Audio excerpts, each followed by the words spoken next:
கனம் கோற்றாரே இந்த புத்தகம் 280 பக்கங்களை அடக்கிய கட்டுரைகளின் தொகுப்பு. இந்த கட்டுரைகளை தொகுத்து குமரி மாவட்டம் நாகர்கோயிலைச் சேர்ந்த காலச்சுவடு என்கிற பதிப்பகம் புத்தகமாக ஒரு மகத்தான வேலையை செய்திருக்கிறது. இந்த புத்தகத்தில் வந்திருக்கக்கூடிய கட்டுரைகள் செப்டம்பர் 2013 முதல் மார்ச் 2014 வரை இந்து நாளிதழிலும், கடைசி 2 கட்டுரைகள் தினமலரிலும் வெளிவந்து பின்னால் சந்துரு சார் அவர்களின் அனுமதியுடன் புத்தகமாக தொகுக்கப்பட்ட ஒன்று. இந்த சூழலில் இந்த புத்தகத்தை படித்த மாத்திரத்திலே தோன்றிய எண்ணம் என்னவென்றால், இதே அகரம் ஃபவுண்டேஷன் இதில் உள்ள ஒவ்வொரு கட்டுரைகளையும் ஒரு தனித்தனியான சமூக ஆர்வலராக இருக்கக்கூடிய வழக்கறிஞரிடம் கொடுத்து சந்துரு சார் அவர்கள் தொடங்கி வைக்க ஒவ்வொரு கட்டுரையும் ஒவ்வொரு வகுப்பாக எடுப்பதற்கு ஏற்பாடு செய்தால் இது நன்றாக இருக்குமோ என்று தோன்றியது. காரணம், பின்னால் நான் சொல்லக்கூடிய ஒவ்வொரு விஷயங்களும் இதற்கு காரணமாக அமையும் என்று நினைக்கிறேன். இந்த ஒட்டுமொத்த எழுத்துக்களில் எழுத்தக்கூடிய தன்மைகள் ஒரு லீகோ பப்ளிக் என்று சொல்லக்கூடிய ஒரு தத்துவத்தை உள்ளடக்கி இருக்கிறது. சிலர் எழுதுகிற புத்தகங்கள் வெறுமனே சட்டத்தினுடைய விஷயங்களை வரிந்து கட்டி கொண்டு எழுதக்கூடியதாக இருக்கும். பல பேர் இந்த குறிப்பிட்ட சட்டத்தை பற்றி வகுப்படுங்கள் என்று கேட்டுக்கொண்டால் நீங்கள் கவனித்திருப்பீர்கள். பிரிவு 1 என்ன சொல்கிறது என்றால், பிரிவு 2 என்ன வியாக்கியானப்படுத்துகிறது என்றால் இப்படி ஆரம்பிப்பார்கள். உள்ளபடியே மிகவும் சங்கடமாக இருக்கும். இந்த பிரிவு 1, பிரிவு 2 என்று அதில் பயன்படுத்தப்பட்டிருக்கிற சிக்கலான கஷ்டமான வார்த்தைகளை ஒரு சாதாரண மனிதனால் எவ்வாறு புரிந்து கொள்ள முடியும்? எனவே சட்டம் சம்பந்தமான விஷயங்களை எழுதும் போது அதை மக்களுக்கு பயன்படுத்துகிற ரீதியில், பயன்படுகிற ரீதியில் அதை கோர்த்து கொண்டு சென்று மக்களுக்கு கொடுப்பது என்பது ஒரு திறமை. அது ஒன்றும் அவ்வளவு சாதாரண விஷயம் இல்லை. அது எல்லோருக்கும் கைவரும் கலையும் கூட இல்லை. அந்த வகையில் இது லீகோ பப்ளிக் என்று சொல்லும் சட்டம் சார்ந்த, அதே நேரத்தில் மக்களுக்கு மிகவும் பயன்படக்கூடிய வகையில் எடுத்து செல்லக்கூடிய ஒரு நீரோடை போன்ற எழுத்தாக இது நடந்திருக்கிறது. இன்னும் சிக்கலான எழுத்துக்களை கூட நம்முடைய சந்துரு சார் அவர்கள் செய்வார்கள். அதில் எந்த சங்கடமும் அவர்களுக்கு இருக்க போவதில்லை. அந்த அளவிற்கு நிபுணத்துவம் பெற்றவர். ஆனாலும் இது பத்திரிகைகளில் வெளிவருகிறது, தொடர் கட்டுரைகளாக வெளிவருகிறது. எனவே சாதாரண ஜனங்களுக்கு பயன்படக்கூடிய லெவலில் அதை எப்படி கொண்டு செல்ல வேண்டும் என்கிற வகையில், இன்னும் சொல்ல போனால் தன்னை மீண்டும் மீண்டும் எளிமைப்படுத்தி கொண்டு செய்திருக்கிறார் என்றுதான் எனக்கு இதை படிக்கும் போது படுகிறது. இதில் சொல்லக்கூடிய விஷயங்கள் என்று சொல்லுவதற்கு முன் இதற்கு ஒரு ஃபோர்வேர்ட் என்று சொல்லக்கூடிய ஒரு முக உரையை கொடுத்திருக்கிறார் மாண்புமிகு நீதிபதி திரு கண்ணன் அவர்கள். இவர்கள் இருவருக்குமே நான் பயிற்சிக்கு வந்த நேரத்திலெல்லாம் ஒரு பெட் நண்பன் என்பது போலத்தான். அவர்கள் பல விஷயங்களை எனக்கும் கற்றுத்தந்திருக்கிறார்கள். அது நிறைய இருக்கின்றன. அவற்றை சொல்ல போனால் இந்த புத்தகத்தின் அறிமுக உரை கூட தாமதமாகி போய்விடும். அந்த மாண்புமிகு நீதிபதி கண்ணன் அவர்கள் இந்த புத்தகத்துக்கு ஒரு ஃபோர்வேர்டு எழுதும் போது இந்த புத்தகத்தின் ஒட்டுமொத்த விஷயங்களை ஒரு குறிப்பாக அழகாக சொல்லி காட்டுவார்கள். வாழ்வியல் பிரச்சனைகள் அனைத்துக்கும் சட்ட ரீதியாக பொருள் காண முடியும் என்று நம்புபவர் நம்முடைய தோழர் சந்துரு அவர்கள் என்று குறிப்பிடுவார். சந்துரு சாருக்கு மேல மிகப்பெரிய மரியாதையை வைத்திருப்பவர் தோழர் நம்முடைய நீதிபதி கண்ணன் அவர்கள். ஏனென்றால் அவர் பஞ்சாப் அண்ட் ஹரியானா நீதிமன்றத்தின் நீதிபதியாக இருக்கும் போது சந்துரு சார் அவர்களுக்கு அங்கு கொடுக்கப்பட்ட வரவேற்பு நிகழ்வை பார்த்து உள்ளபடியே நான் நெகிழ்ந்து போனேன் என்று குறிப்பிடுவார். அப்படிப்பட்ட ஒரு யூ ஆர் பீயிங் வாட்ச்ட் என்று சொல்லுவார்கள் அடிக்கடி. உன்னுடைய செயல்பாடுகள் இந்த உலகம் முழுதும் கவனிக்கப்படுகிறது என்று சொல்லுவார்கள். அந்த வகையிலே சந்துரு சாருடைய ஒரு செயல்பாடுகள் இந்த உலகம் முழுவதும் கவனிக்கப்பட்டுக் கொண்டிருக்கிறது. இன்று அது ஜெய்பீம் என்கிற படத்தின் மூலமாக ஒரு புரட்சி வடிவமாக கூட ஏற்பட்டிருக்கிறது என்று சொல்லலாம். அப்படி நீதிபதி கண்ணன் அவர்கள் அதை குறிப்பிடுவார்கள். இந்த புத்தகத்தை இப்பொழுது வழக்காட வருகிற நண்பர்கள், அன்புக்கினிய தம்பிகள், இப்பொழுது பதிவு செய்கிற தம்பிகள் இந்த புத்தகத்தை 2 முறை படிக்க வேண்டும் என்று நினைக்கிறேன். அது எப்பொழுது என்றால் 280 பக்கங்களையும் முடித்தவுடன் திரும்பி படிக்க வேண்டாம். முதலில் அவர் பதிவு செய்து வந்தவுடன் முதலில் படிக்க வேண்டும். ஒரு கிளான்ஸ் என்று சொல்வார்கள், வேகமாக அவர்கள் படிக்க வேண்டும். கண்டிப்பாக அதில் பல்வேறு நுணுக்கங்கள் சொல்லப்பட்டிருக்க, பல்வேறு நுணுக்கங்கள் உள்ளபடியே புரியாமல் கூட போகலாம், தவறில்லை. ஆனால் பல விஷயங்கள் புரிந்துவிடும். அதன் பிறகு அவர்கள் இன்னொரு முறை படிக்க வேண்டியது இருக்கிறது. அது எப்பொழுது என்றால் தான் 5 வருடம் மிகவும் சீரியஸாக தான் பிராக்டிஸை மேற்கொண்டு, பயிற்சியை மேற்கொண்டு, அதன் பிறகு 5 வருடம் முடித்த பிறகு இன்னும் ஒரு முறை இந்த புத்தகத்தை படிக்க வேண்டும். அவ்வாறு படிப்பது என்பது தன்னை எவ்வளவு மேம்படுத்தும் என்பதை இந்த புத்தகம் படித்தவர்களால் மட்டுமே புரிந்து கொள்ள முடியும். அப்படிப்பட்ட அருமையான வெளிப்பாடாக இந்த புத்தகம் இருக்கிறது. இந்த புத்தகத்தை அறிமுகம் செய்யும் போது இந்த புத்தகம் பற்றி நாம் பேசக்கூடிய சில விஷயங்கள் மக்களுக்கு ஒவ்வொரு நிலையிலும் ஒரு தூண்டுதலை கொடுக்க வேண்டும் என்றுதான் நாம் எண்ணுகிறோம். படிக்க முடிந்தவர்கள் இந்த புத்தகத்தை கண்டிப்பாக படிக்க வேண்டும் என்றுதான் நாம் எண்ணுகிறோம். படிக்க முடியாத மக்களிடம் இந்த புத்தகத்தின் வாசகங்களை எடுத்து செல்வது எப்படி என்றுதான் நாம் முயற்சிக்க வேண்டும். அதுதான் இந்த புத்தகத்துக்கும், இந்த புத்தகம் இன்று அறிமுகம் செய்யக்கூடிய பின்னணிக்கும் நாம் கொடுக்கக்கூடிய மிகப்பெரிய மரியாதை என்று நான் கருதுகிறேன். எனவே சந்துரு சார் அவர்கள் சொல்லக்கூடிய விஷயங்கள் அவர் துறை சார்ந்து ஒரு நிமிடம் கூட அவர் தன்னுடைய துறை சார்ந்து சாராமல் டிவியேட் என்று சொல்வார்களே, விலகி போய் ஒன்றை தொடுவதில்லை. அது அவருடைய நேச்சர். தன்னுடைய துறையில் இன்னும் எப்படி எப்படி எப்படி எப்படி ஆழமாக போக முடியும் என்பதை மிக தீவிர, இன்னும் சொல்ல போனால் தன்னுடைய துறையின் ஒரு பக்தனாகவே இருந்து செயல்படக்கூடியவர் அவர். அந்த வகையில் இந்த புத்தகம் முதலில் உணர்த்தக்கூடிய விஷயம் என்னவென்றால், உங்களுடைய துறையில் இருந்து இந்த உலகுக்கு என்ன அளிக்க முடியுமோ அதை அளித்து செல்லுங்கள் என்பதுதான். பல அறிஞர்கள் பல்வேறு வகைகளில் இதை வெளிக்காட்டி இருக்கிறார்கள்.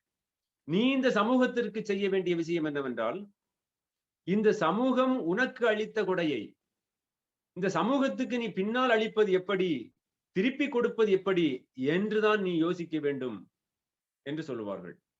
இந்த ஜெய்பீமுக்கு பிறகு அன்புக்குரிய தோழர் என்று கூட சொல்லலாம், நம்முடைய ஆக்டர் சூர்யா அவர்கள் கொடுத்த பேட்டியில் அதைத்தான் சொல்லி இருக்கிறார்.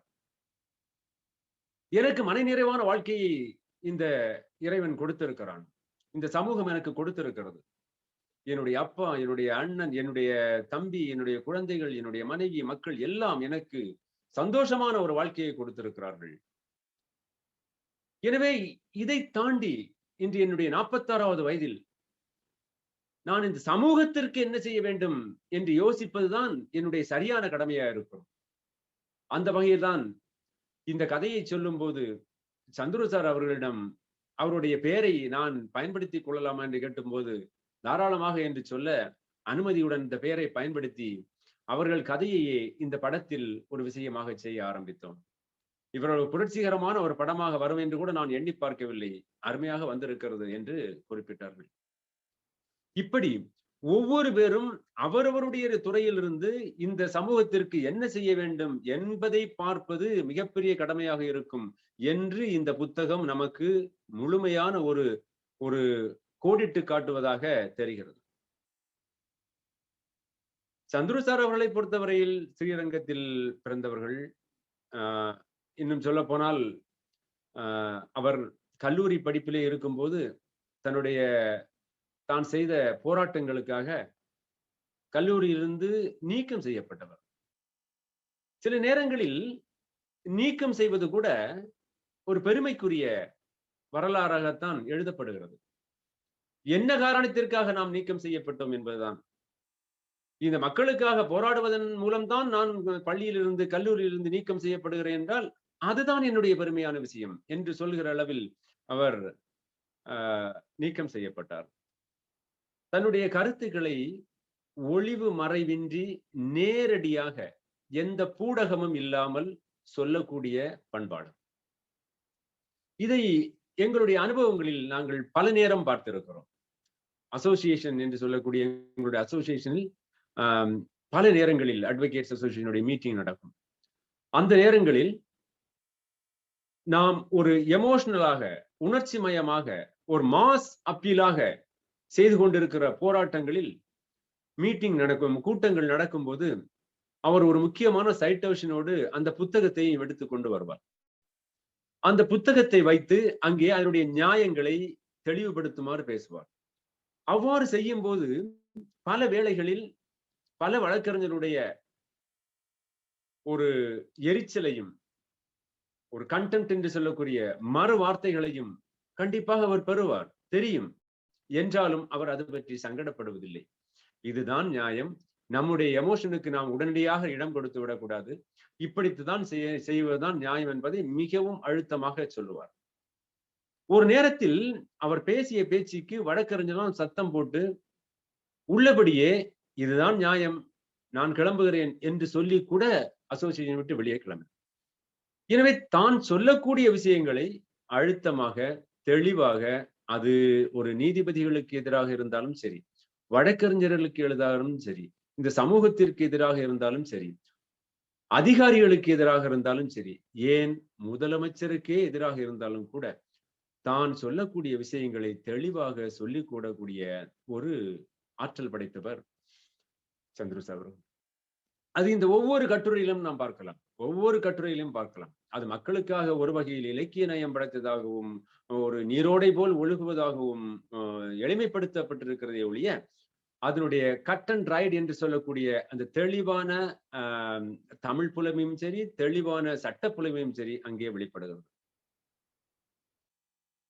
சந்துரு அவர்கள் இந்த புத்தகத்தை எழுதுவதற்கெல்லாம் தான் தொடக்க கால பயிற்சிகளில் நண்பர் பெரியவர் ராஜா அவர்கள் தொடங்கிய லீகல் எய்ட் மூவ்மெண்ட் என்று சொல்லக்கூடிய அந்த மூவ்மெண்டில் இருந்து தான் தொடக்க நிலையிலே இருந்து சாதாரண ஜனங்களுக்காக உழைக்க வேண்டும் என்கிற காரணத்திற்காக எந்த ஒரு வழக்கு செலவுகளும் வாங்காம அதற்கான மூவ்மெண்ட்ல இருந்து தொடர்ந்து வழக்குகளை நடத்தினார். அந்த வகையில் தான் அவர் தொடக்க கால ஒரு பூம் அல்லது வெளிச்சம் என்கிறது, சமூக வெளிச்சம் என்கிறது ஏற்படுகிறது. அதற்கு அவருடைய உழைப்பு பெரும் பங்காற்றியது. நான் பர்சனலாக சார பல விஷயங்கள்ல சார் வழக்கறிஞரா இருக்கும் போதும் சரி, சீனியர் அட்வொகேட்டா ஆன பிறகும் சரி, பல வழக்குகள்ல என்கேஜ் பண்ணியிருக்கிறேன். இப்பெல்லாம் ஏறத்தாழ ஒரு 98, 99 நினைக்கிறேன். கம்ப்யூட்டர் எல்லாம் அப்படியே வந்து கொஞ்சம் வேகப்பட்ட காலத்துல. அப்பவும் டிராஃப்ட் முன்னாம எழுதி சாதாரண டைப்ரைட்டர்லாம் அடிச்சுட்டு வருவோம். அப்ப எங்கள திட்டுவாங்க. என்ன திட்டுவாங்கன்னு சொன்னா, "no, no, no. You must adapt to the situation. கண்டிப்பா அடுத்த நாள் வரும்போது நீங்க டிராஃப்ட் கம்ப்யூட்டர்ல போட்டு எனக்கு கொண்டு வாங்க" அப்படின்னு சொல்லுவாங்க. சோ இப்படி எங்களை ஒரு ஒரு அன்பான ஒரு சகோதர பாசத்தோடு கண்டிக்கிற தன்மையும் உண்டு. அ பொதுவாக சட்டத்தில் 2 விஷயங்களை நாம் பார்க்கலாம். ஒன்று ஃபேக்ட் என்று சொல்லுவார்கள். இன்னொன்று லா என்று சொல்லுவார்கள். ஃபேக்ட் என்று சொல்றார் கட்சிக்காரர்கள் தரக்கூடிய தரவுகள். இந்த ஜெய்மிபில் பார்த்திருப்பீர்கள் நீங்கள். திரும்ப திரும்ப அந்த அம்மாவிடம் அவர்கள் வழக்கறிஞர் சொல்லுவார். யாரு, எப்போ, எதை கேட்டாலும் உங்களுக்கு தெரிஞ்ச உண்மையே பேசுங்க. உண்மையே பேசுங்க. நடந்தபடியே சொல்லுங்க. எப்படின்னு திரும்ப திரும்ப அழுத்தமாக சொல்லுவார். அதை கவனித்திருப்பீர்கள். அப்படி இந்த இந்த பிரச்சனைகளில் அந்த கட்சிக்காரர் தரக்கூடிய தரவுகள் இருக்கிறது அல்லவா? இதை நாம் ஃபேக்ட் என்று சொல்லுவோம். இனி இந்த கட்சிக்காரர்கள் தரக்கூடிய தரவுகளை நாம்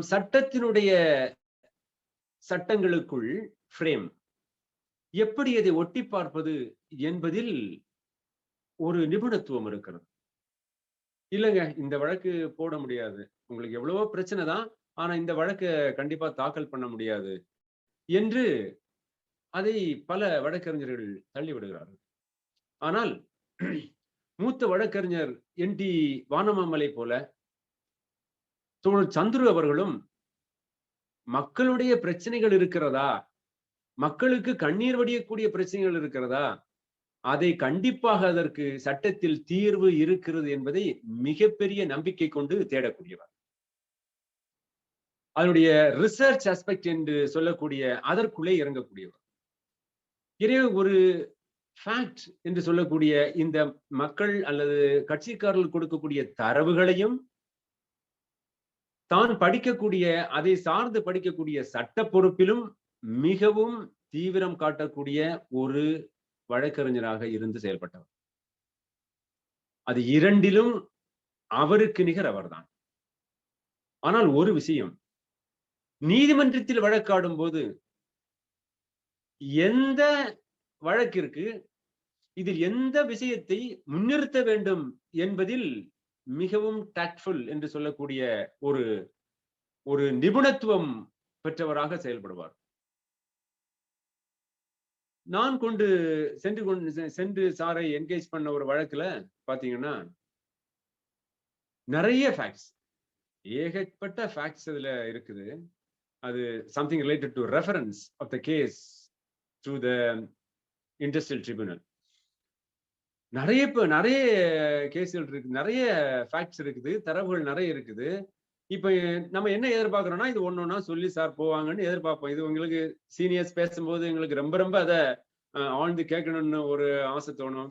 அவங்க எப்படி ஆரம்பிக்கிறாங்க, எப்படி அந்த கேஸை கொண்டு போறாங்க, எப்படி நகர்த்துறாங்க அப்படிங்கறதெல்லாம் ரொம்ப ஒரு என்ன சொல்றது, ஒரு ஒரு ஒரு கதை கேட்பவனுடைய ஒரு கியூரியாசிட்டி எங்களுக்கு அதுல இருக்கும்.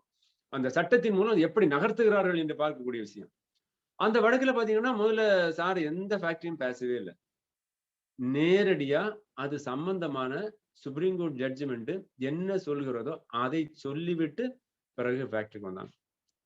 சோ இப்படி எந்த நேரத்தில் எதை எப்படி கையாள வேண்டும் என்பதில் மிகவும் குறிப்பாக இருந்து செயல்படக்கூடியவராக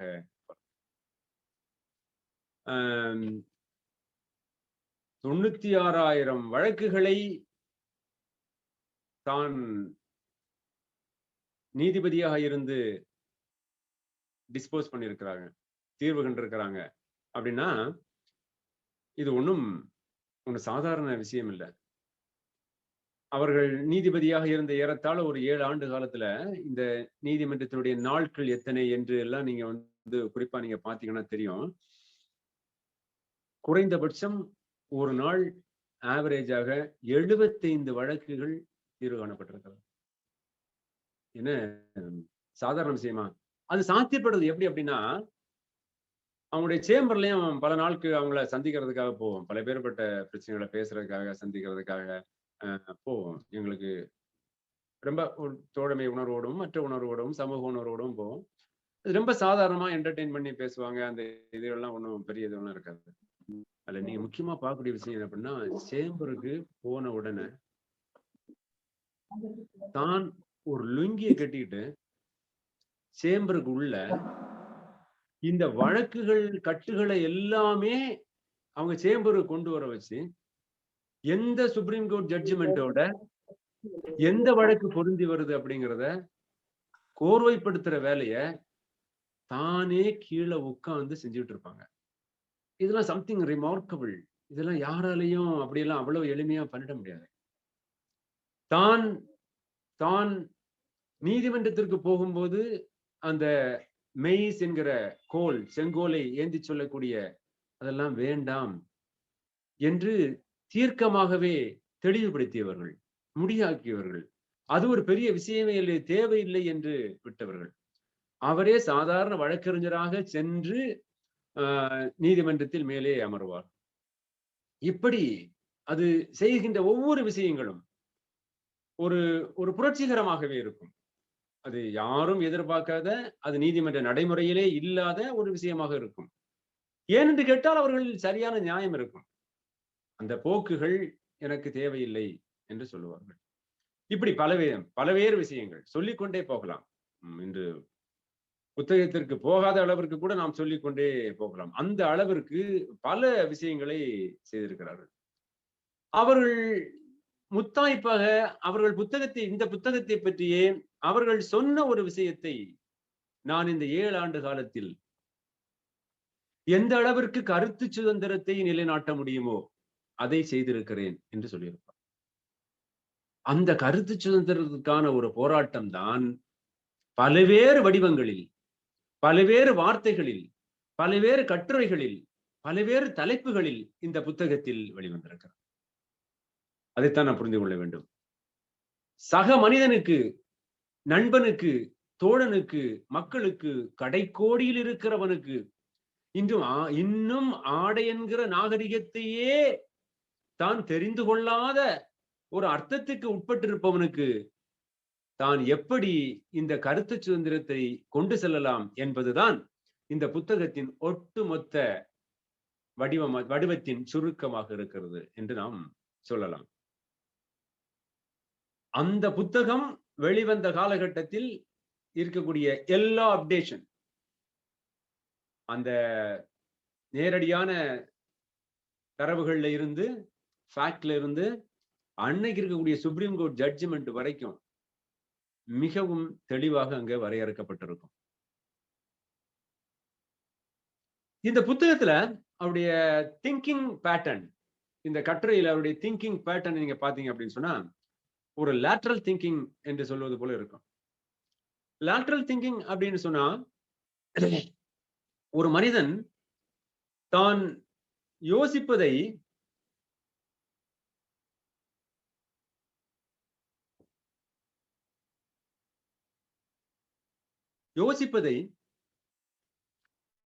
சாதாரண ஜனங்கள், ஒரு 100 மக்கள் அங்கே இருக்கிறார்கள் என்றால், இந்த 100 மக்களும் அல்லது 100 மக்களுடைய மெஜாரிட்டியும் எப்படி திங்க் பண்ணுகிறார்களோ, எப்படி யோசிக்கிறார்களோ, அந்த வகையில் யோசிக்காமல் அது ஒரு வித்தியாசமான கோணத்தில் யோசிக்கிற பாங்கு இந்த புத்தகத்திலே இருக்கிறது. இந்த புத்தகத்தில் அந்த வகையில் இந்த புத்தகத்தில் ஒரு லேட்டரல் திங்கிங் ஆட்டிடியூட், ஒரு ஆக்கப்பூர்வமான செயல்திறன் வாய்ந்த ஒரு சிந்தனை போக்கு இந்த புத்தகம், கட்டுரைகள் முழுவதும் நிறைந்து கிடக்கின்றன. நேரடியாக கருத்துக்களை சொல்லும் பாங்கு. அப்படி நாம் நேரடியாக கருத்துக்களை அல்லது விமர்சனங்களை வைக்கக்கூடிய நண்பர்கள், நேயர்கள் ஒரு நீதிபதியாக கூட இருக்கலாம், உச்ச நீதிமன்றத்தின் தலைமை நீதிபதியாக கூட இருக்கலாம்.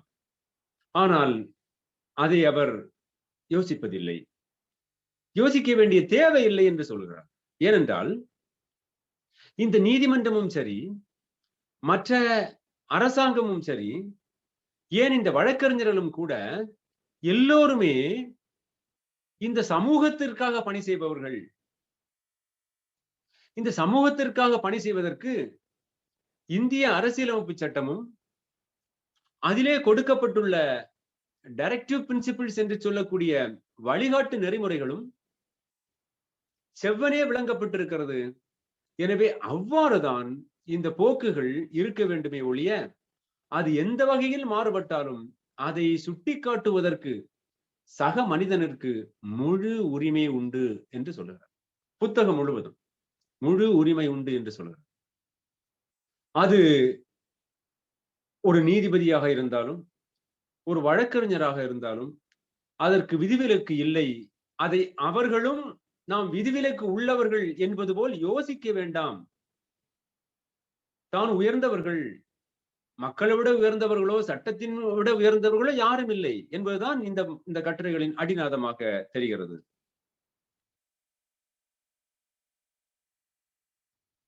ஒரு நேரத்தில் சொல்லுவார், ஒரு கட்டுரையில் சொல்லுகிறார், நீதித்துறையும்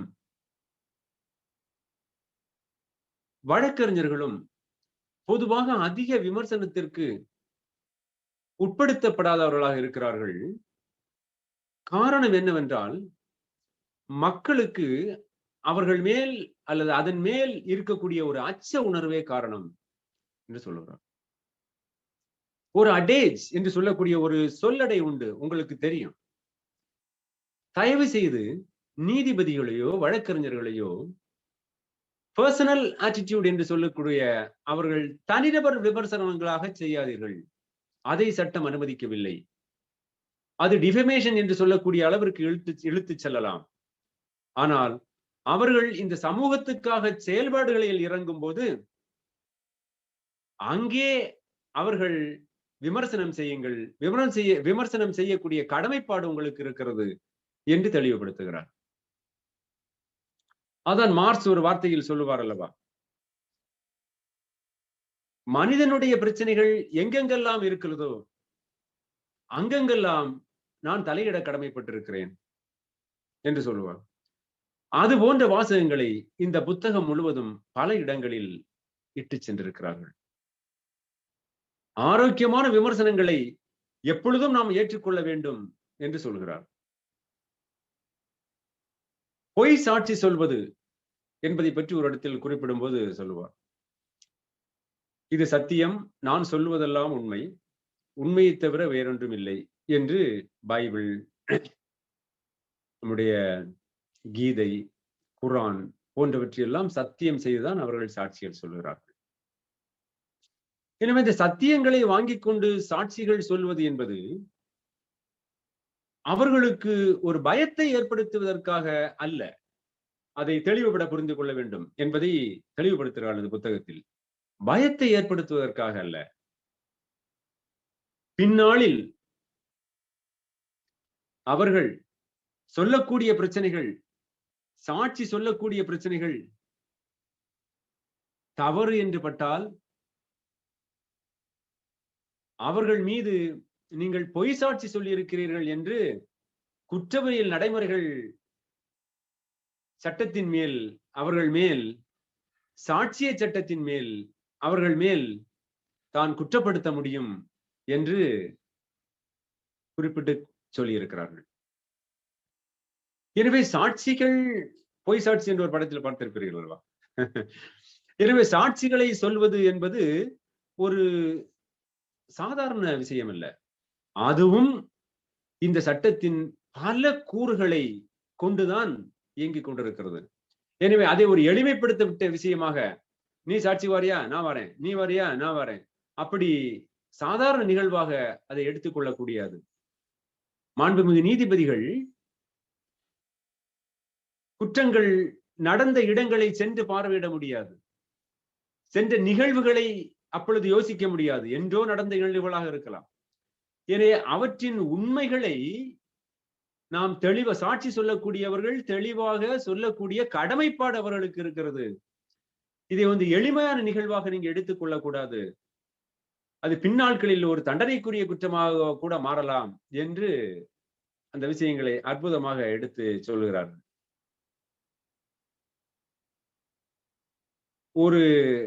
அந்த விஷயத்தில் ஒரு விஷயத்தை குறிப்பிடுவார்கள்.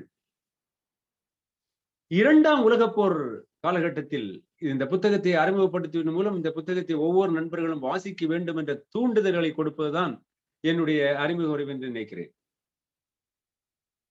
மெக்கார்த்தியிசம் என்ற ஒரு விஷயத்தை கேள்விப்பட்டிருப்பீர்கள். மெக்கார்த்தியிசம் என்றால் ஒரு ஒரு கொள்கை சார்ந்த ஒரு விஷயம் தனக்கு பிடிக்கவில்லை என்றால் அதை சார்ந்து இருப்பவர்களை ஒட்டுமொத்தமாக அனிஹிலேட் என்று சொல்லக்கூடிய ஒரு விலக்குக்கு கொண்டு வருவது.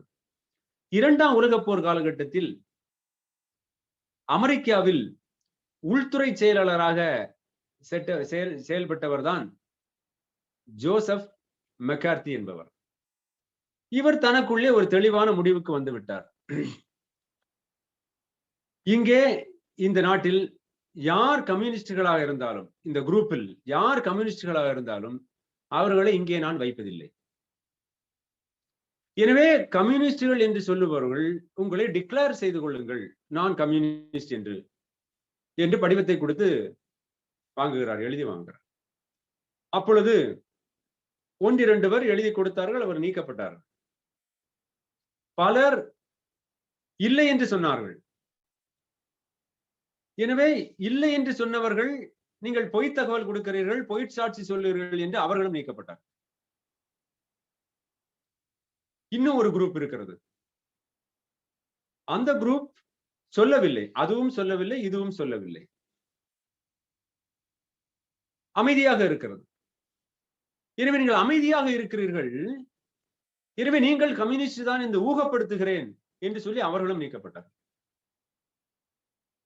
இப்படிப்பட்ட ஒட்டுமொத்த தன் கொள்கைக்கு நான் எடுத்துக்கொண்ட ஏதோ ஒரு கொள்கைக்காக புறந்தள்ளுதல் இருக்குல்லவா, அந்த புறந்தள்ளுதல்களை மெக்கார்த்தியிசம் என்று சொல்லுவார்கள். அப்படிப்பட்ட ஒரு தகவலை எப்படி தான் ஒரு கொள்கைக்காக புறந்தள்ளப்படுகிறார்கள், இது சட்ட வரையறைக்குள் எப்படி நியாயப்படுத்த முடியும் என்பதை இந்த பொய் சாட்சி சொல்லுகிற விஷயத்தோடு கூட்டமைத்து இந்த கட்டுரையை வடிவமைத்திருக்கிறார். அதில் முக்கியமான ஒரு விஷயத்தை குறிப்பிடுகிறார்கள். அமெரிக்காவில் வேண்டுமென்றால் இருக்கிறான், வேறு எந்த நாடுகளில் வேண்டுமானாலும் இருக்கிறான், ஆனால் இந்திய அரசியலமைப்பு சட்டத்தில் அதனுடைய வழிகாட்டு நெறிமுறைகளில் அதனுடைய பிரியாம்பிள் என்று சொல்லக்கூடிய முகப்புரையில் அதற்கான வாசகங்கள் எதுவும் இல்லை, அப்படிப்பட்ட சிந்தனைக்கே இடமில்லை என்று சின்னப்பரெட்டி நீதிபதி அவர்கள் இந்திய ஒரு வழக்கில் தீர்ப்பு எழுதும் போது குறிப்பிட்ட விஷயத்தை சுட்டிக்காட்டி அந்த கட்டுரையை அருமையாக முடித்து வைப்பார். அது ஒரு படம் என்று முடியும் போது அப்படி பிரமாதமாக முடிந்தது என்று சொல்லுகிறோம் அல்லவா, அப்படி ஒவ்வொரு கட்டுரையும் உள்ளபடியே ஒரு இலக்கியத்தினுடைய கோட்பாடுகளையோ அல்லது ஒரு இலக்கியத்தினுடைய ஒரு நல்ல பாடல்களுடைய வரிகளையோ சொல்லி அருமையாக அது முடியும். இந்த ஆணைகளை பிறப்பிக்கும் போது ஒரு பாகிஸ்தானுடைய ஒரு நீதிபதி அவர்கள் ஒரு வழக்கை நடத்தி கொண்டிருக்கும் பொழுது ஒன்றை யோசிக்கிறார். இந்த இரண்டு பேரும் முஸ்லிம்கள், இவர்கள் ஒருவர் பணம் வாங்கவில்லை என்று சொல்லுகிறார், இன்னும் ஒருவர் பணம் வாங்கினேன் என்று சொல்லுகிறார். இவர்களை நாம் ஒரு சாலமன் இந்த குழந்தைக்கான ஒரு தீர்ப்பை நடத்துவார் அல்லவா, ஒரு லேட்டரல் திங்கிங் என்று சொல்லுகிற பாணியில், அதுபோல இவர்களை நாம் நேரடியாக குர்ஆன் மீது சத்தியப்படுத்த வைத்தால் இந்த விஷயம் வெளிப்பட்டு விடும் எளிமையாக என்று சொல்லி அவர்களை தன்னுடைய அறைக்கு அழைத்து குர்ஆனை கொடுத்து, இந்த குர்ஆன் மீது சத்தியமாக சொல்லுங்கள், யார் பணம் வாங்கினீர்கள், யாருக்கு கொடுத்தீர்கள், வாங்கினீர்களா இல்ல? இருவருமே உள்ளபடியே குர்ஆனின் மேல் சத்தியம் செய்து, ஒருவர் நான் கொடுத்தேன் என்றும் மற்றவர் நான் வாங்கவில்லை என்றும் சத்தியம் செய்தார்கள். திணறி போனார் நீதிபதி அவர்கள். எனவே நீதிபதி அவர்கள் இந்த மாதிரி நேரங்களில் திணறுவது ஆச்சரியமான விஷயம் அல்ல. ஏனென்றால் இதில் ஒன்றை யோசித்திருக்க வேண்டும், ஒருவேளை இருவருமே சத்தியம் செய்தால்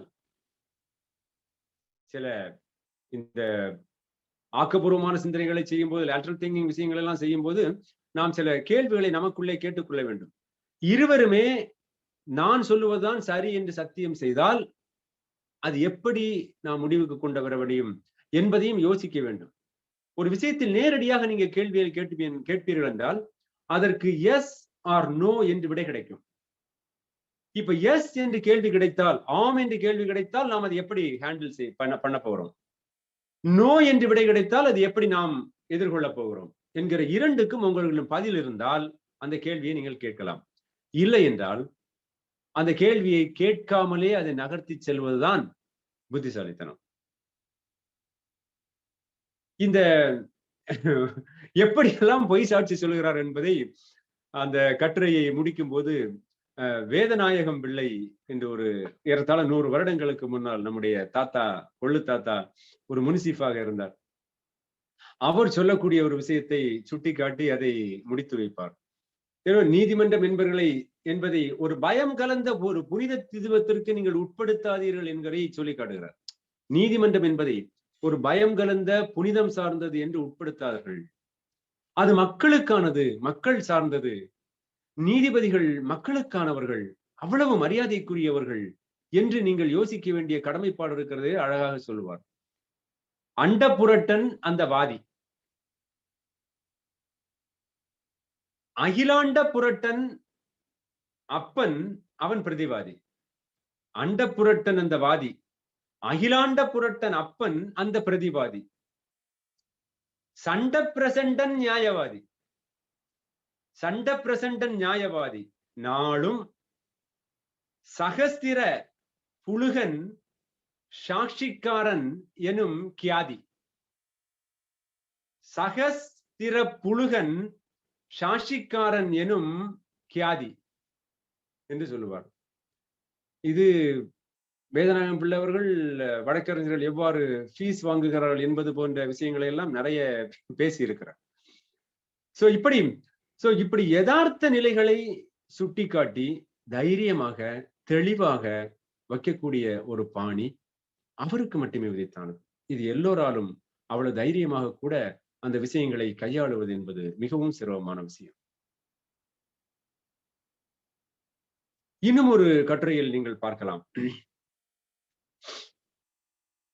சென்னை பட்டினத்திற்கு அழகு சேர்க்க வேண்டும், அதை சிங்கார சென்னையாக்க வேண்டும் என்று ஒரு வழக்கு பதிவாகிறது.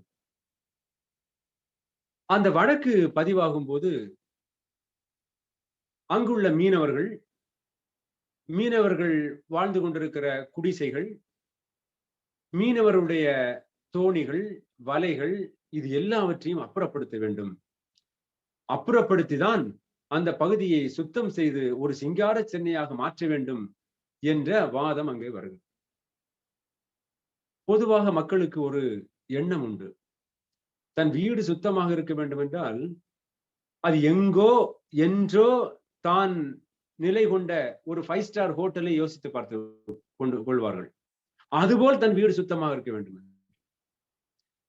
அதுபோல் ஒரு வீடு சுத்தமாக இருக்க வேண்டும் என்றால் அங்கே உனக்கு சமையல் கட்டு இருக்கக்கூடாது, அங்கே நீ படுக்கிற அறைகள் இருக்கக்கூடாது. ஒரு படுக்கிற அறைகளில் உன்னுடைய பெட்ஷீட் இருக்கும், தலையணை இருக்கும், எல்லாம் இருக்கும். கிச்சன் என்று சொல்லும் போது ஆயிரக்கணக்கான சிறு சிறு பாத்திரங்கள் இருக்கும், நம்முடைய பொருட்கள் எல்லாம் வைத்திருக்கக்கூடிய டப்பாக்கள் இருக்கும், எல்லாம் சேர்ந்ததுதான். நம்ம குளிரறைகளில் நம்முடைய அங்கிகளை, துண்டுகளை, டவல்களை எடுத்து அப்படி துடைத்து விட்டு காய போடுவோம், எல்லாமே இருக்கும். இது சார்ந்ததுதான் வாழ்க்கை. இது சார்ந்து வாழ்க்கை இல்லாமல் வாழ்க்கை சுத்தமாக இருக்க வேண்டும் என்றால் நாம் அதற்கு 10 ஆட்களை வைத்து நீதம் ஹோட்டல்ல வாங்கி சாப்பிட்டுட்டு அப்படி இருந்தோம்னா வீடு சுத்தமா. எனவே வாழ்க்கை என்பது அதோடு சேர்ந்ததுதான் வாழ்க்கை. எனவே மெரினா பீச் என்பது அங்கே தொழில் செய்யக்கூடிய மக்களோடு சேர்ந்ததுதான் பீச். தொழில் செய்யக்கூடிய மக்களை புறந்தள்ளி அது சுத்தமாக இருக்க வேண்டும் என்பது சுத்தம் அல்ல என்ற வகையில் அந்த 3 நீதிபதிகள் அடங்கிய பெஞ்ச் சுப்ரீம் கோர்ட்டில் ஒரு கேள்வியை கேட்டு இதை சுட்டி காட்டியிருப்பார்கள். அது எல்லோருடைய மனதிலும் ஒரு தைப்பை ஏற்படுத்தும், ஒரு குத்தலை ஏற்படுத்தும். சென்னை பட்டணத்திற்கு அவர்கள் என்றால் மீனவர்கள். ஒரு அபோரிஜினஸ், அந்த கடல் சார்ந்த மக்கள் தானே அபோரிஜினஸ். கடலுக்கு யாரு அபோரிஜினஸ்? யாரு முதல்வர்கள்? கடல் சார்ந்த மக்கள் தான் முதல்வர்கள். முதலாம் அவர்கள் அவர்கள் தானே. அந்த கேள்வியை ரொம்ப நாசுக்கா கேட்டு, ஏன்னா இவங்க எல்லாம் அந்த நீதிபதிகள் எல்லாம் பிரசிடென்சி காலேஜ்ல படிச்சவங்க அப்படின்னு சொல்றாங்க. அப்ப அவங்களுக்கு அங்க உள்ள நுணுக்கங்கள் எல்லாம் தெரியும். சென்னை பட்டினத்திற்கு அவர்கள் முதலில் வந்தார்களா? அவர்கள் தொழில் உபகரணங்களை பாத்துங்க, மீன்ஸ் ஆஃப் ப்ரொடக்ஷன், அவங்களுடைய மீன்ஸ் ஆஃப் ப்ரொடக்ஷன் வந்து அதான் சின்ன படகு, வலை, குத்தி எடுக்கக்கூடிய அந்த கங்கூஸ் என்று சொல்லக்கூடிய நூல். அவர்கள் தொழில் உபகரணங்களை அசிங்கம் என்று கூறும் நீங்கள் முதலில் வந்தீர்களா? நீங்கள் முதலில் வந்தீர்களா? இந்த சென்னை பட்டினத்திற்கு நாமெல்லாம் வந்தவர்கள் அவர்கள்தான். இன்னும் சொல்ல போனால் நீங்கள் தீவிரமாக யோசித்து பார்க்க வேண்டும். சென்னை பட்டணம் உருவான நேரத்தில் மிகவும் முதலாமவர்களாக இருப்பவர்கள் அவர்களாகத்தான் இருக்க முடியும். அந்த கடலை நம்பி வாழ்க்கை நடத்தின மக்களாக இருக்க முடியும். சோ அப்படி கேள்வியை கேட்டவுடன் அதன் பிறகு எதுவுமே பேச முடியாமல் அந்த எதிர் சைடு பேசியவர்கள் அடங்கி போய், சென்னை பட்டினத்திற்கு அவர்கள் முதலில் வந்தார்களா? அவர்கள் தொழில் உபகரணங்களை அசிங்கம் என்று சொல்லும் நீங்கள் முதலில் வந்தீர்களா என்று கேள்வி கேட்ட மாத்திரத்திலே அந்த அந்த வழக்கினுடைய தீர்ப்பே தயாராகிவிட்டது என்று கூட சொல்லலாம். அப்படி அதற்கு தீர்ப்பை எழுதினார்கள் சின்னப்பரெட்டி அவர்கள். வி.ஆர். கிருஷ்ணய்யர் நேரத்தில், மாண்புமிகு சின்னப்பரெட்டி நேரத்தில் எல்லாம் அது ஒரு புரட்சிகரமான விஷயங்களாக வந்து கொண்டிருந்தது. இப்படி பல விஷயங்களை ஏறத்தாழ நாம் சொல்ல போனால் வந்து ஒரு 3 மணி நேரம் பேசினாலும் இந்த விஷயங்கள் எல்லாம் முடிந்து போகாது. அப்படி அருமையான விஷயங்களை சொல்லுகிறார்கள். பிறகு அட்வர்ஸ் பொசிஷன் என்று சொல்லக்கூடிய ஒரு விஷயத்தை சொல்லுவார், இலக்கிய நயத்தோடு சுட்டி காட்டுவார்கள். அட்வர்ஸ் பொசிஷன் என்று சொல்லும் போது, ஒருவருடைய ப்ராப்பர்ட்டி நிலத்தில் இன்னொருவர் குடியிருக்கிறார். 12 முதல் 15 வருடங்கள் குடியிருந்தால் அந்த ப்ராப்பர்ட்டி என்பது அவருக்கு சொந்தமாகி விடுகிறது என்பது. இதை ஒரு ஷார்ப்பான ஒரு விஷயமாக குறிப்பிடுவார். அவருடைய நாலேஜ் அல்லது அவருடைய தகவலோடு குடியிருக்கிற விஷயமா, அவருடைய கன்சென்டோடு குடியிருக்கிற விஷயமா என்ற விஷயங்களை வித்தியாசப்படுத்தி அந்த அட்வர்ஸ் பொசிஷன் என்பதை சுட்டிக்காட்டியிருக்கிறார்கள். இந்த எதிர் உரிமை கொண்டாடக்கூடிய இந்த உரிமை இப்பொழுது அண்மையில் உயர்நீதிமன்ற உச்ச நீதிமன்ற தீர்ப்பால் கேள்விக்குள்ளாகப்பட்டிருக்கிறது. சட்டம் இன்னும் திருத்தப்படவில்லை. ஆனால் எத்தனை வருடங்கள் இருந்தாலும் என்னுடைய நிலம் உன்னுடையதாக எப்படி ஆக முடியும் என்று அந்த நேரத்தில் இயற்றப்பட்ட சட்டத்தை நாம் இப்பொழுதோ வைத்துக் கொண்டு பேசிக் கொண்டிருக்கிறோம். அது சரியில்லை என்று இப்பொழுது அந்த நீதிமன்றம் தீர்ப்பளித்திருக்கிறது. இதுதான் நாம் அமெரிக்காவில் உள்ள விஷயத்தை நாம் குறிப்பிட வேண்டிய கட்டாயம் இருக்கிறது. அங்குள்ள அபோரிஜினஸ் என்று சொல்லக்கூடிய செவ்விந்தியர்களை ஓட ஓட விரட்டி விட்டு அந்த இரத்த களரியில் ஆண்டாண்டு காலமாக தன்னுடைய மூதாதையர்கள் இருந்த காலத்தில் இருந்த செவ்விந்தியர்களை இரத்த கிளறியாக்கிவிட்டு அங்கே ஏற்படுத்தினார்கள். சோ தன்னுடைய குடியிருப்புகளை ஏற்படுத்தினார்கள் அமெரிக்கர்கள். எனவே அவர்களுக்கு அங்கே என்ன உரிமை இருக்கிறது? உள்ளபடியே அட்வர்ஸ் பொசிஷன் என்று பார்த்தால், உள்ளபடியே உண்மையான பொசிஷன் என்று பார்த்தால் அந்த செவ்விந்தியர்களுக்கு தானே உள்ளது என்றெல்லாம் சுட்டி காட்டுவார்கள் நம்முடைய மாண்புமிகு சந்துரு சார் அவர்கள். இது ஒரு இலக்கிய நயத்தோடு சுட்டி காட்டுவார். ரொம்ப மிகவும் அருமையாக இருக்கும். பரதனின் தாய் கைகேயி ராமனிடம், நீ 14 ஆண்டுகள் காட்டுக்கு போய்விட வேண்டும் அப்பா என்று சொல்லுகிற விஷயத்தை தசரதன் மூலம் சொல்லும் போது, ஆழிசூழ் உலகமெல்லாம் பரதனை ஆள நீ போய் 7-2 ஆண்டின் வா. 7-2 14. அப்ப என்ன அதுல ஒரு ட்ரிக் இருக்கு அப்படின்னு சொன்னா, நீ 14 வருஷம் முடிச்சு வந்தாலும் இங்க ஆள முடியாதுப்பா. ஏன்னா அந்த அட்வர்ஸ் பொசிஷன் பரதனுக்கே வந்துடும் அப்படிங்கிறது அதில் உள்ள ஒரு சூட்சுமம் என்று சொல்லுகிறார்கள். ஒரு விளக்கத்தை அப்படி கொடுக்கலாமா இருக்கலாம். ஆனால் அதன் பிறகு ஏற்பட்ட மாற்றங்கள், பரதன் ஏற்பட்ட மாற்றங்கள் எல்லாம் கம்ப்ளீட் வேறு, ஒட்டுமொத்தமாக வேறாக இருக்கிறது. இப்படி பல விஷயங்களை அடுக்கிக் கொண்டே செல்லலாம். எங்கு நிறுத்துவது என்றே நமக்கு புரியவில்லை. அப்படிப்பட்ட விஷயங்களை எல்லாம் சொல்லுவார்கள். ஜாதி மதங்கள் எப்படி மக்களை புறக்கணிக்கிறது, எப்படி மக்களை சுரண்டுகிறது என்று கூறும்போது, ஒரு உண்டியலில் வசூலிக்கக்கூடிய மதம் என்று, ஆண்டவன் என்று சொல்லி பயப்படுத்தி, ஒரு உண்டியலில் வசூலிக்கக்கூடிய பணங்கள் கூட, அந்த கட்டுரையினுடைய சாரம் அப்படி வரும், பணங்கள் கூட ஒரு உழைப்பினுடைய ஒரு உறிஞ்சல் தான். மனிதன் உழைத்துக் கொண்டு வருகிற விஷயத்தை 2 விஷயத்தில் குறிப்பாக குறிப்பிடுகிறார்கள். ஒன்று டாஸ்மாக் என்பது, இரண்டாவது மதம் என்பது. இந்த மதமும் இந்த குடிவரியும் அரசாங்கமே மக்களுடைய உழைப்பை சுரண்டுவதற்கு ஒரு தெளிவான வடிவங்களாக வைத்திருக்கின்றன என்று மிகவும் கூர்மையாக சுட்டிக்காட்டுவார்கள். நாம் யோசித்து பார்க்க வேண்டும். 1000 ரூபாய் உனக்கு பொங்கல் பரிசு என்று கடந்த ஆட்சியில் கொடுத்தார்கள். அதையே அடுத்த நிமிடமே டாஸ்மாக் மூலமாக உறிஞ்சிக் கொண்டார்கள். அதற்கு 23,000 கோடி எல்லாம் வருமானம் வருகிறது என்று கணக்குகளை சொன்னார்கள்.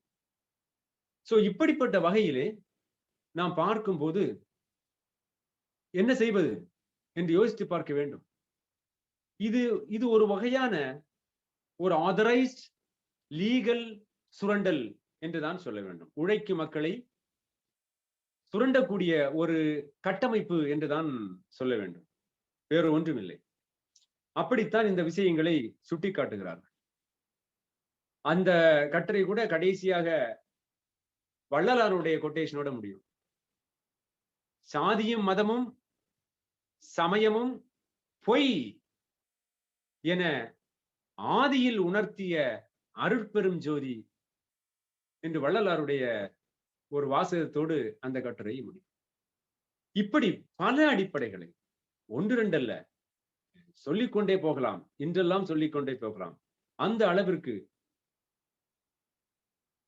ஆர்டிகிள் 21 என்று அரசியலமைப்பு சட்டத்தில் சொல்லக்கூடிய தனி மனித உரிமைகள் பாதுகாக்கப்பட வேண்டும். தனி மனித உரிமைகளில் யாருக்கும் தலையிடக்கூடிய ஒரு உரிமை கிடையாது. அந்த உரிமைகள் பாதுகாக்கப்பட வேண்டும் என்று பல கட்டுரைகள் விஷயத்தை சொல்லும். ஒரு housing board, slum clearance board சட்டம் 1971 உருவாகியது. அந்த சட்டம் பற்றிய, அந்த சட்டத்தின் மூலம் வந்த வழக்கை கூட, ஒரு வழக்கை நான் சாரிட எடுத்துட்டு போயிருந்தேன். அப்ப போன மாத்திரத்திலே எதுவுமே பேசல.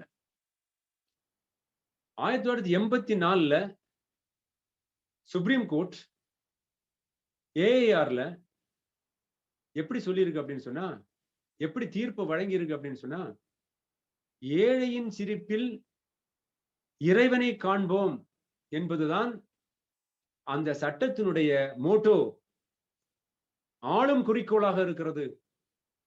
எனவே அதை கடந்து இந்த மக்களை ஸ்லம் என்ற வகையிலே ஓட ஓட விரட்டி அடிக்கிறார்கள். ஸ்லம் கிளியரன்ஸ் என்று அந்த சட்டத்திற்கு தலைப்பு கொடுத்திருக்கிறார்கள். அது கண்டிப்பாக அப்படி இருப்பது நியாயமில்லை என்று உச்ச நீதிமன்றம் சொல்லி காட்டிய நீதிபதியினுடைய தீர்ப்பை எடுத்து காட்டி அந்த வழக்கை முதலில் எடுத்துக்கொண்டார்கள்.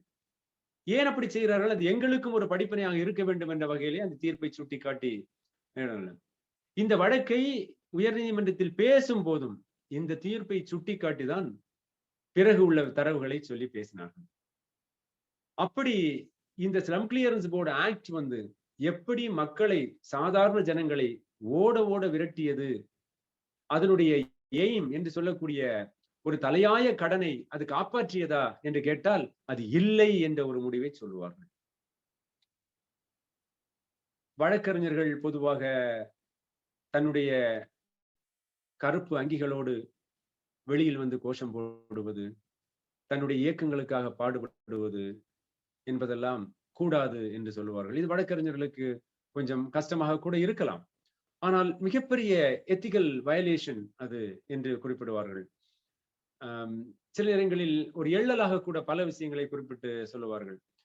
ஒரு கார்பரேஷன்ல வந்து சுவரொட்டிகள் எல்லாம் பெர்மிஷன் எல்லாம் ஒட்டக்கூடாது அப்படின்னு சொல்லியிருக்காங்க.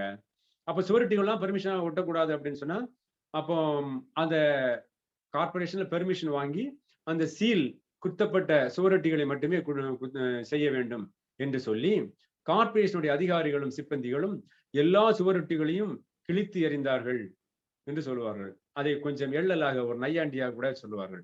எல்லா சுவரொட்டிகளும் கிழித்து எறிந்தார்கள். ஏனென்றால் அப்படி அவர்கள் சென்னை முழுவதும் இருக்கக்கூடிய எல்லா சுவரொட்டிகளையும் அவ்வளவு எளிமையாக எல்லாம் கிழித்து எறிந்து விட முடியாது என்ற வகையிலே எப்படி மக்களுடைய கோஷங்களையும் மக்களுடைய கொந்தளிப்புகளையும் சுவரொட்டியை கிழித்து எறிவதன் மூலம் தீர்த்து விட முடியுமா? அப்படிப்பட்ட ஒரு புரட்சிகர சிந்தனையை மனதில் வைத்துக் கொண்டு எள்ளலாக சொல்லுவார். சுவரொட்டிகளை கிழித்து எறிந்தார்கள், மிஞ்சியவைகளை பசித்த கால்நடைகள் உணவாக்கி கொண்டன என்று. இப்படி அதை ஒரு எள்ளலாக கூட குறிப்பிடுவார்கள். மக்களுடைய சுவரொட்டிகள் என்பது வெறும் பேப்பர்கள் அல்ல, இது கொந்தளிப்பின் அடையாளங்கள். அதனுடைய இருக்கக்கூடிய வாசகங்கள் எல்லாம் மக்களுடைய கொந்தளிப்பினுடைய சுருக்க வடிவங்கள் என்று சொல்லுவது போல அதை அருமையாக சொல்லி செல்லுவார். இன்னும் முக்கியமான ஒரு விஷயத்தை குறிப்பிட்டாக வேண்டியது இருக்கிறது. இந்திய தண்டனை சட்டம் 377 ஒரு பாலின சேர்க்கை, ஒரு விருப்பப்பட்டு தான் சேர்ந்து கொள்ளுபவர்கள் ஆணாக இருக்கலாம், பெண்ணும் பெண்ணாக இருக்கலாம். இவர்கள் தான் விருப்பப்பட்டு ஒரு சேர்க்கையை, உடலினை சேர்க்கையை ஏற்படுத்துவது தவறா என்ற விஷயத்தை குறிப்பிடும்போது 2 முக்கியமான விஷயத்தை சுட்டிக்காட்டுவார்கள். இதை தவறு என்று எழுதிய மெக்காலே உள்ள இங்கிலாந்தில் அது இப்பொழுது சட்டப்படி தவறு இல்லை என்று ஆகிவிட்டது. நன்றாக புரிந்து கொள்ளுங்கள். அதே சட்டத்தை நாம் வைத்துக்கொண்டு அது தவறு என்று மனித உணர்வுகளை எல்லாம் புறக்கணித்து செயல்பட்டுக் கொண்டிருக்கிறோம் என்று அதை குறிப்பிட்டு சொல்வார்கள்.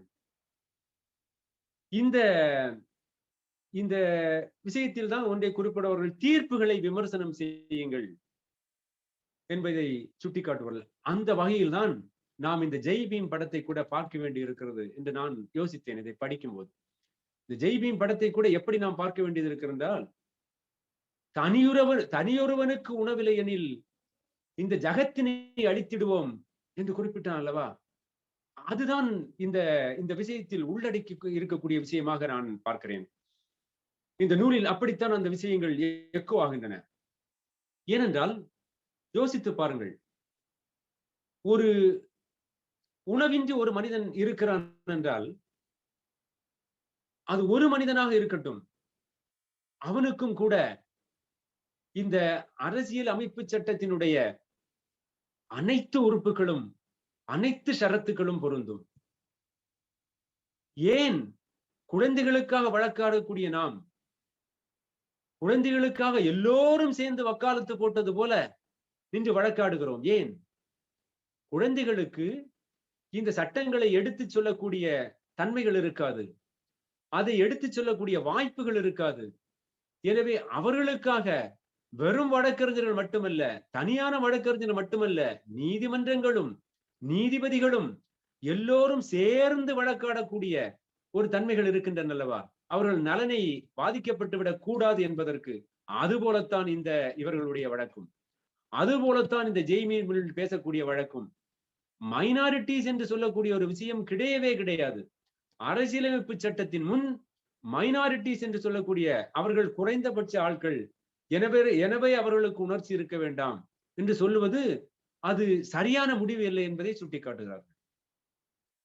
ஒரு ஒரு நம்பர், நம்முடைய மிக முக்கியமாக கருதக்கூடிய நம்முடைய 3ஆம் பாலினத்தவர்கள் எடுத்துக்கொள்ளுங்கள். மூன்றாம் பாலினத்தவர்களை அங்கீகரிக்கிறதுக்கு இத்தனை ஆண்டு காலங்கள் ஆகியிருக்கின்றன என்றாலும் அது இப்பொழுதும் தீர்ப்பு அளவிலே தான் இருக்கிறதே ஒழிய இன்னும் அதை கடந்து செல்லவில்லை. இதற்கு அரசாங்கங்கள் எவ்வளவு பெரிய கோஷங்கள் எழுப்ப வேண்டும் என்று அங்கே பின்னணியில் இருக்கின்றன. அது இன்னும் செய்யப்படவில்லை. அது எப்பொழுது வெளிவருகிறது ஒரு பக்கம் இருக்கட்டும். எடுத்து பாருங்கள், அவர்கள் அந்த பருவம் வந்த உடனே வீட்டிலிருந்து புறக்கணிக்கப்படுகிறார்கள். பருவம் வரும்போது அவர்களுக்கு உணர்ச்சிகள் இருக்கக்கூடாதா? அவர்கள் அதை தணித்துக் கொள்வதற்காக இன்னொரு வகையில் இன்னொரு நபரோடு ஒரு உறவு முறையை வைத்துக் கொள்ளக்கூடாதா? அவர்களுக்கு உணர்ச்சிகளை கட்டுப்படுத்தக்கூடிய சட்டம் எங்கே இருக்கிறது? அவர்கள் மனிதா வாழக்கூடாது என்று சொல்லக்கூடிய சட்டம் எங்கே இருக்கிறது? எங்கும் இல்லை. எனவே அவர்கள் குறிப்பானவர்கள், அவர்கள் குறைந்தபட்சமானவர்கள், அவர்கள் மைனாரிட்டிஸ். சட்டத்தில் திருத்தங்கள் இல்லை. எனவே சட்டத்தை பாராளுமன்றம் திருத்திய பிறகுதான் அதெல்லாம் செயல்படுத்த முடியும் என்று சொல்லக்கூடிய சுப்ரீம் கோர்ட்டினுடைய வாதம் அது தவறு என்பதை ரொம்ப கண்ணீரை வடித்து அதை சுட்டி காட்டுகிறார். அவர்களுக்கு பாதுகாப்பு கொடுக்கக்கூடிய ஒரு கடமை இந்த உச்ச நீதிமன்றத்துக்கு இருக்கிறது. எனவே பல இடங்களில் சட்டங்களுடைய வியாக்கியானங்களோடு பயணம் செய்யக்கூடிய உச்ச நீதிமன்றம் இதிலும் அவ்வாறு செய்திருக்க வேண்டும் என்பதை தெளிவாக சொல்லி காட்டுகிறார். அந்த வகையில் தான் நாம் இந்த ஜெய்பீம் படத்தை பார்க்க வேண்டியிருக்கிறோம். அவர்கள் மைனாரிட்டி என்பதல்ல, அவர் ஒரு நபராக இருந்தாலும் சரி. எத்தனையோ இந்த மழையிலும் வெயிலிலும் பார்த்திருப்பீர்கள், முடங்கி கிடந்த மக்களை தூக்கி தோளிலே போட்டு சுமந்து செல்லக்கூடிய காவலர்களின் பணியை பார்த்தீர்கள். எனவே அவர்களுக்கும் கூட, அந்த தனிநபருக்கும் கூட இந்த சமூகத்தில் வாழக்கூடிய அனைத்து உரிமைகளையும் இந்த அரசியல் அமைப்பு சட்டம் கொடுத்திருக்கிறது. அவர்களை பேணி காக்க வேண்டியதான் இன்னும் தலையாய கடமையாக இருக்கிறது. ஒரு படித்தவனுக்கு படிப்பை புகட்டுவதை விட படிக்காத மக்களுக்கு படிப்பை புகட்டுவது தானே இந்த அரசியலமைப்பு சட்டத்தின் ஆக பிரதிபலனாக இருக்க முடியும் என்பதை சுட்டி காட்டியிருப்பார்கள். சோ இன்னும் சொல்ல போனால், தாழ்ந்து கிடப்பவனுக்கு நாம் கையை கொடுத்து உயர்த்துவதுதானே இந்த அரசியலமைப்பு சட்டத்தினுடைய 21ஆம் பிரிவினுடைய அடிப்படை நாதமாக இருக்க முடியும் என்று இந்த கட்டுரையில் கேள்விகளை எழுப்பிச் செல்கிறார்கள். இந்த வகையில்தான் நாம் ஒன்றை குறிப்பிட வேண்டும். அதை சுட்டிக்காட்டி இன்னும் ஏராளமாக இருக்கின்றன. எல்லாவற்றையும் சொல்வதற்கு என இது ஒரு மிக ஒரு குறிப்பிட்ட ஒரு குறுகிய ஒரு அரைமுறை என்ற வகையிலேயே தான் நாம் முடிக்க வேண்டியது இருக்கிறது. நேரம் கருத வேண்டியது இருக்கிறது. இந்த வகையில்தான் நாம் இந்த மழையோடு நடந்த சில விஷயத்தையும் இந்த ஜெய்பீம் படத்தையும் பார்க்க வேண்டிய கண்ணோட்டம் இருக்கிறது. எல்லோரும் இந்த ஆட்சி வந்தவுடன் குறிப்பிட்டோம், முதலில் முதல்வர் கையெழுத்து போடக்கூடிய ஒரு விஷயம் கண்டிப்பாக இந்த அம்மா கேண்டீன் என்று வைத்திருக்கக்கூடிய விஷயத்தை பெயர் மாற்றுவதுதான் என்று. ஆனால் இன்று அது ஒரு கம்யூனிட்டி கேண்டீன், கம்யூன், நாம் இணைந்து இருக்கிறோம், சேர்ந்து நடத்துகிறோம், ஒட்டுமொத்தமாக வாழ்க்கையை நடத்துகிறோம், ஒரு மக்கள் தொகுதியாக இருக்கிறோம் என்று சொல்லக்கூடிய ஒரு கம்யூன் என்று சிஸ்டத்தை உருவாக்கக்கூடிய ஒரு வகையில் இந்த மழையினுடைய கெடுபிடியில் நெருக்கடியில் இருந்த மக்களுக்கு உதவி செய்ததை பார்த்திருப்பீர்கள். கிஞ்சித்தும் அதனுடைய தரம் குறையாமல் இன்னும் மேம்படுத்தி செல்லக்கூடிய அளவில் இந்த சிஸ்டம் செயல்படுவதை நாம் மிகப்பெரிய பாராட்டாக கருத வேண்டியது இருக்கிறது. அதுதான் அடிநாதம். வயிற்றுக்கு சோறிட வேண்டும் என்றால் அதுதான் மக்களுக்கு செய்ய வேண்டிய கடமை இருக்கிறது. எல்லாவற்றையும் ஒரு கோஆபரேட்டிவ் நிலையில் கொண்டு வந்து நிறுத்தி மக்களுடைய கண்ணோட்டத்தில் பார்க்கக்கூடிய விஷயம்தான் முக்கியம். இந்த மாடல் என்பதை பல மாநிலங்கள் எடுத்திருக்கின்றன. இன்று இந்த கம்யூனிட்டி கிச்சன் ஏற்படுத்துவதில் உங்களுக்கு என்ன சங்கடங்கள் இருக்கின்றது என்று உச்ச நீதிமன்றம் அண்மையில் மத்திய அரசாங்கத்தை கேள்வி கேட்டிருக்கிறது, நோட்டீஸ் அனுப்பி இருக்கிறது. என்ன சங்கடம், கம்யூனிட்டி கிச்சன் என்று சொல்லுவதை உருவாக்கி மக்களுக்கு, கிடைக்காத மக்களுக்கு, முடியாத மக்களுக்கு தொடர்ந்து சோறு ஊட்டுவதை ஏன் கணக்கில் எடுத்துக் கொள்ளக்கூடாது என்று உச்ச நீதிமன்றம் கேள்வியை எழுப்பியிருக்கிறது. அந்த வகையில்தான் நான் முதலில் குறிப்பிட்டேன் அல்லவா, இந்த அகரம் பவுண்டேஷன் என்று சொல்லக்கூடிய இந்த பவுண்டேஷன் என்பதை இந்த மக்களுக்கான கல்வி தாகத்தை, அறியாமையை போக்கக்கூடிய, இருளை போக்கக்கூடிய பல வகையான கல்வி முறைகளை கையில் எடுத்து செய்ய வேண்டிய கடமை இந்த பவுண்டேஷனுக்கும், அல்லது இந்த பவுண்டேஷன் போன்ற விஷயங்களை, ட்ரஸ்ட்களை பயன்படுத்தி செய்யக்கூடிய கடமை இந்த அரசாங்கத்திற்கும் இருக்கிறது என்பதையும் நாம் இந்த நேரத்தில் உணர்ந்து கொள்ள கடமைப்பட்டிருக்கிறோம். அந்த வகையில் தான் இந்த ஜெய்பீம் படம் என்பதை நாம் கண்ணுற வேண்டியது இருக்கிறது. தாழ்ந்தைக்கும் தாழ்ந்து கிடக்கிறவனை நாம் எவ்வாறு உயர்த்தி பிடிக்க வேண்டும், அதனுடைய அரசாங்கத்தினுடைய கடமை என்ன, தனிநபருடைய கடமை என்ன, நீதிபதிகளுடைய கடமை என்ன, வழக்கறிஞருடைய கடமை என்ன என்று பார்க்கிற பார்வைதான் நாம் இந்த அரசியலமைப்பு சட்டத்திற்கு கொடுக்கக்கூடிய மிகப்பெரிய சல்யூட்டாக இருக்க முடியும் என்று நாம் கருத வேண்டியது இந்த கட்டுரைகளிலிருந்து தோன்றுகிறது. இனி இன்னும் பல விஷயங்கள், ஒரு சைவமா அசைவமா, எப்படி இதை எதிர்கொள்வது, எப்படிப்பட்ட கட்டுரைகள், ஏராளமான கட்டுரைகள். அந்த கட்டுரைகள் ஒவ்வொன்றையும் நாம் அப்டேட் செய்து, சந்துரு சாரே சொல்லுவாங்க, அந்த காலகட்டத்தில் எழுதியிருக்கக்கூடிய கட்டுரைகள், எனவே அவற்றை கணக்கில் எடுத்துக்கொண்டு நீங்கள் அதை படித்து உணருங்கள். பின்னால் வரக்கூடிய விஷயங்கள் அவங்க அப்டேட் பண்றது முயற்சி பண்ணுங்க என்று கூட அதை தாராளமான மனப்போக்கோட சொல்லுவார்கள். இன்னும் ஒரே ஒரு விஷயத்தை சொல்லி நான் முடித்துக் கொள்ளலாம் என்று நினைக்கிறேன். ஏனால் ஏராளமாக இருக்கின்ற நேரம் இல்லை. இந்த உச்ச நீதிமன்றத்தின் கொலிஜியம் என்று சொல்லக்கூடிய ஒரு அமைப்பு முறை இன்று மாண்புமிகு நீதிபதிகளுடைய நியமனம், மாற்றம், இடமாற்றம் போன்றவற்றை முன்னிருந்து நடத்தி கொண்டிருக்கின்றன. பல நல்ல விஷயங்கள் அதில் நடந்து கொண்டிருக்கிறது என்பதையெல்லாம் நாம் சுட்டிக்காட்ட வேண்டிய தேவையில்லை. ஆனால் அது இந்திய அரசியலமைப்பு சட்டத்திற்கு உட்படாத வரையறையாக இருக்கிறது என்பதும், அதில் பல குறிப்பிட்ட விருப்பு வெறுப்புகளுக்கு அப்பாற்பட்டு செயல்பட முடியாத ஒரு சூழல் இருக்கிறது என்பதையும் நேரடியாகவே சுட்டிக்காட்டுவார். அந்த வகையில் பல உச்ச நீதிமன்ற தீர்ப்புகளும் அதை சுட்டிக்காட்டி இருக்கின்றன என்பதையும், மாண்புமிகு மேலாண்மை பெற்ற நீதிபதி B.R. கிருஷ்ணய்யர் காலத்திலிருந்தே இதற்கான ஒரு செலக்ஷன் என்று சொல்லுவதற்கான ஒரு அமைப்பு முறை, ஒரு வெளிப்படையான அமைப்பு முறை கண்டிப்பாக வேண்டும் என்று சொல்லுவதற்கான குரலும் தொடர்ந்து ஒலித்துக் கொண்டேதான் இருக்கிறது. அந்த குரல் மேம்பட வேண்டும். அதுபோன்ற வெளிப்படை தன்மைகளை மாண்புமிகு உச்ச நீதிமன்றமும் தன்னுடைய சுய விமர்சனங்களின் மூலம் அதை ஒத்துக்கொள்ள வேண்டும், அதை மாற்றுவதற்கான முயற்சிகளில் ஈடுபட வேண்டும் என்பதை மிகவும் தெள்ள தெளிவாக சுட்டிக்காட்டியிருப்பார் நம்முடைய சந்துரு சார் அவர்கள். இனி ஒரே ஒரு விஷயத்தை மட்டும் சொல்லி ஒரு நிமிடத்தில் முடிக்கிறேன். தொழுநோய் என்று சொல்கிற ஒரு வியாதி, நோய் என்பது எந்த மனிதனுக்கு வேண்டுமென்றாலும், எப்பொழுது வேண்டுமென்றாலும், எந்த ரூபத்தில் வேண்டுமென்றாலும் வரலாம். ஒரு சாதாரண ஒரு கத்தி கீறி கொண்ட இடத்தில் டெட்டனஸ் கிருமி உள்ளே புகுந்து இறந்து விடுகிற மனிதன் இருக்கிறான். எல்லோரிடமும் இரவு விடை பெற்றுக் கொண்டு இரவு தூங்கச் செல்கிறான். இரவு ஒரே நிமிடத்தில் காலையில் எழும்பி பார்க்கும் போது ஒரே நிமிடத்தில் நெஞ்சு அடைத்து மரணித்து போகிறான். யாருக்கு வேண்டுமென்றாலும் எப்படி வேண்டாலும் வரலாம். ஆனால் இந்த தொழுநோயாளிகளை குற்றவாளிகள் என்று கங்கணம் கட்டி இந்த பிரிட்டிஷ் அரசாங்கம் ஏற்படுத்திய சட்டங்கள், அது இன்றளவும் அவர்கள் பாதுகாப்பற்றவர்களாக எப்படி இருக்கிறார்கள், அவர்களையும் இந்த அரசியலமைப்பு சட்டம் நேசிக்கிறது. ஆனால் இந்த மக்களோ அரசுகளோ நேசிப்பதில்லை.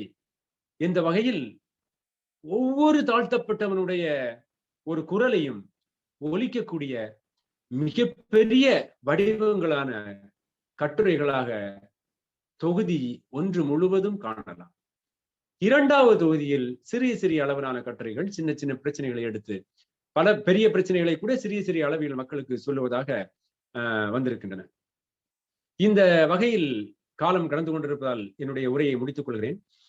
இந்த கட்டுரைகள் ஒவ்வொன்றையும் படித்து வழக்கறிஞர்கள் திரும்ப திரும்ப படிக்க வேண்டிய கட்டாயமும் இருக்கிறது என்பதையும் சொல்லி, ஒவ்வொரு பொதுமக்களுக்கும் இதை எவ்வாறு எந்தெந்த வகையிலெல்லாம் நாம் எடுத்து கொண்டு செல்ல முடியும், விவாதங்களை கிளப்ப முடியும் என்று நாம் யோசிக்க வேண்டிய இந்த நேரத்தில் கடமைப்பாடோடு இருக்கிறோம் என்பதையும் சொல்லி வாய்ப்புக்கு நன்றி கூறி விடைபெறுகிறேன். நன்றி, வணக்கம். நன்றிங்க ஐயா. மிக